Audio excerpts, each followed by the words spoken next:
Good morning everyone. I'm Angelica Maniago and I will discuss the angles, circles, and triangles. So first is angles. So what is angles? Angles is the two rays which connect the lines is called angles. So there are different kinds of angles. First one is acute angles. And angles whose measure is less than 90 degrees is known as angles. So, second is right angles. And angles whose measure is 90 degrees is known as right angles. Third is obtuse angles. And angles whose measure is higher than 90 degrees but less than 180 degrees is known as obtuse angles. Next is straight lines angles. And angles whose measure is 180 degrees is known as straight line angles. Next is complementary angles. Two angles whose measures at 90 degrees which form a right angle is known as complementary angles. Next is supplementary angles. Two, two angles whose measure at 180 degrees is known as supplementary angles.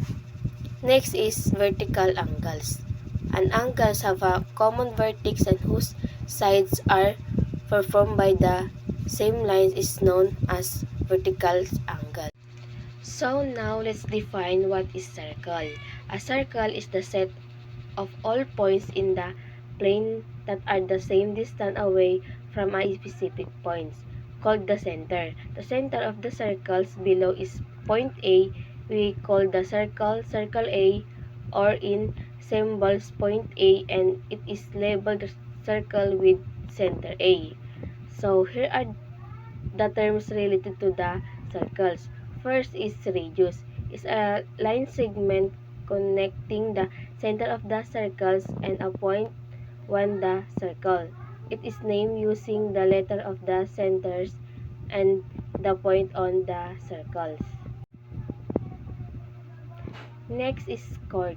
Chord is a line segment whose endpoints are both on a circle. It is named using the endpoints on the circles. Next is diameter. Diameter is a chord that passes through the center of the circles. The length of a diameter is 2 times the length of a radius. Next is circumference. It's the distance around the circle and can be obtained using the formula C equals to 2r where r is the radius of the circles, or C is equal to d where d is the diameter of the circles. Next is the secant line is a line that intersect a circle in 2 points. In point A, the secant is FG. Next is tangent line. Tangent line is a line that intersects a circle at exactly one point. HG is the tangent line of point A and the point of tangency is a point G. Next is central angle. Is an angle whose vertex is the center of the circles. In point A, angle BAC is a central angle. Next is inscribed angle. Is an angle whose vertex lies on the circles. In circle A, the inscribed angle is angle EGC. Next is concurrent circles. Are two or more circles with the same radius but with different centers. Next is concentric circles. Are two or more circles that have the same centers but with different radius, plural form or radius. Now let's proceed the arc. What is arc? arc is at any part of the circumference of a circle. There are three types of arcs, namely minor arc, semicircle, major arc. First is minor arc. Is an arc whose measure is greater than 0 but less than 180 degrees. It is named using two capital letters. In a circle A, arc BC or BC is a minor arc. Second is semicircle, is an arc whose measure is exactly 180 degrees or one half of the circles. Semicircle is named using three capital letters. In a circle A, arc EGC is a semicircle. And the last is major arc, is an arc whose measure is greater than 180 degrees but less than 360 degrees. It is named using three capital letters. In circle A, arc MGC is a minor arc. So, this is an example. Another example. So now let's define what is triangles.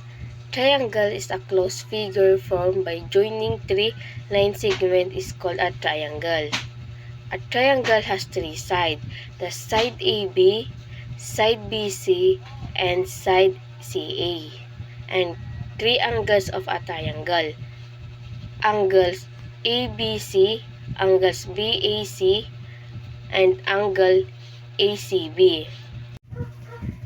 There are types of triangles and two ways. First, on the basis of angles. Second, on the basis of sides. On the basis of angles, there are three types. First is acute angles triangle. Second, right angle triangles. Third, obtuse angle triangles.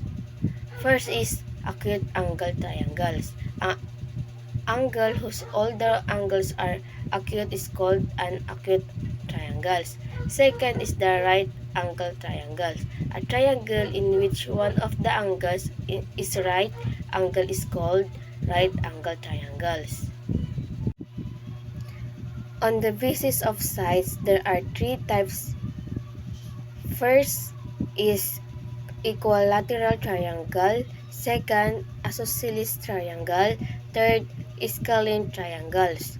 First is a equilateral triangle. Is a triangle with all three sides of equal length.